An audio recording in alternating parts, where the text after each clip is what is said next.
Satiap wilayah pasti ngagaduhan ciri khasna masing-masing. Boh tina segi budaya, logat, adat, jeung sajabana. Sunda termasuk salah sahijina. Di tataran orang Sunda, orang pasti sering ngadangu tentang pupuh, guguritan, wawacan, kakawihan, jeung sajabana. Mung dina video ieu, hayu orang sami-sami mikawanoh tentang kaulinan barudak Sunda anu tos jarang kapendak di zaman ayeuna.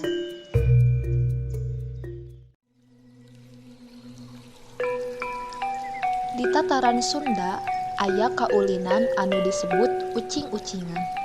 Kaulinan ieu teh mashhur pisan di kalangan barudak. Cara mainna tentu beda-beda tergantung jenis ucing-ucinganana. Contoh jenis ucing-ucingan nyaeta ucing sumput. Cara mainna nyaeta anu jadi ucing kudu peureum nutupan matana bari ngindung.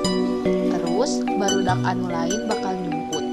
Sabadang itu si ucing kudu neangan babaturanana.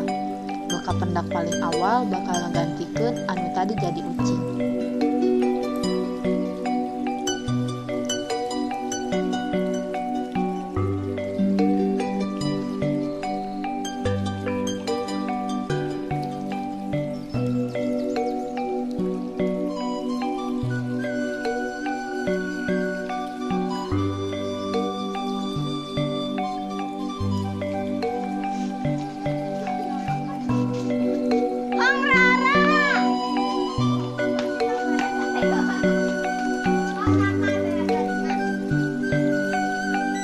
Salian ti ucing sumput, aya oge anu namina ucing betadin atanapi ucing kacugak.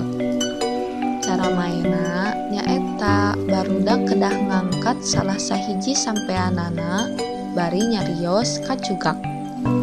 Lamun tos nyarios kacugak, anjeunna teh kedah cicing, dugikeun aya rerencanganana anu nepak bari nyarios betadin.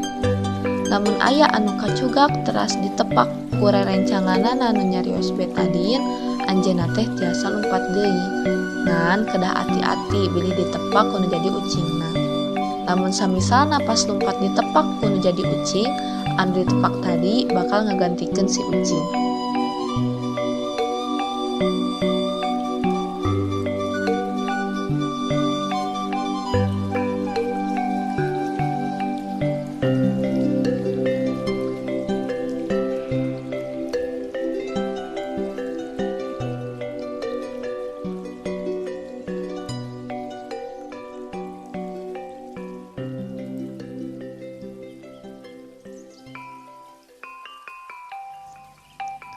Cara nentukeun nu jadi ucing nage aya leuwih ti hiji cara.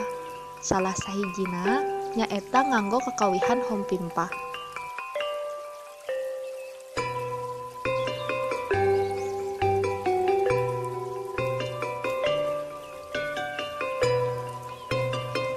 Kadang aya oge anu ngangge suit atanapi gunting batu kertas jeung lain sajabana.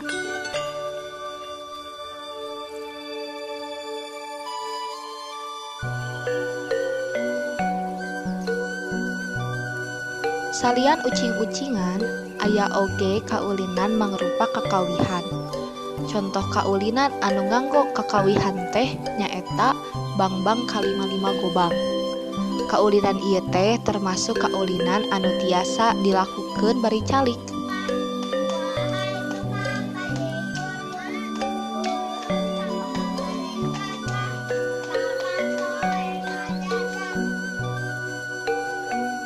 Teras aya oge kakawihan cing ciripit anu mana barudak teh kedah nempatkeun ramo panunjukna dina telapak panangan salah sahiji anu maen.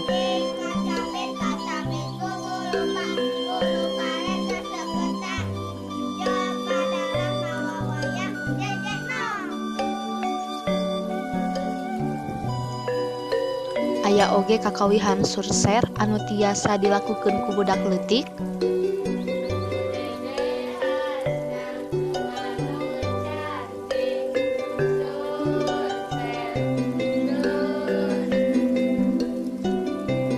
Endog-endogan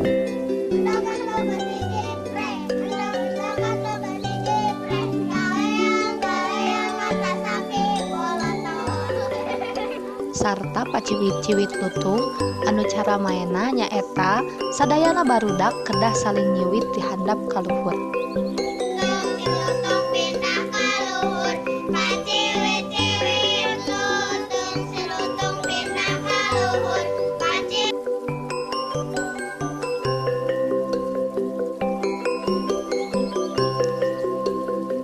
Nilik tina segi perkembanganana, kaulinan ieu teh tos jarang katinggal di kalangan barudak.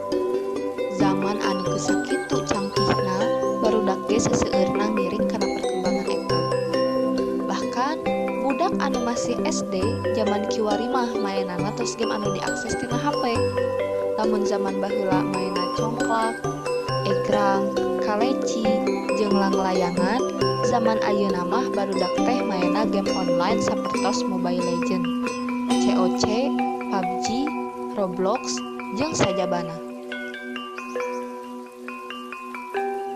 Padahal kaulinan barudak anu ayeuna disebat klasik teh ngagaduhan manfaat kanggo nu maena.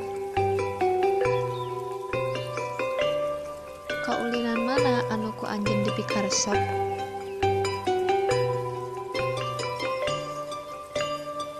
Naon wae kaulinanana, nu pasti salaku orang Sunda, urang kedah ngenalkeun kaulinan-kaulinan ieu, supados orang Sunda teu hilap yen kaulinan ieu teh mangrupikeun bagian tina Sunda eta nyalira.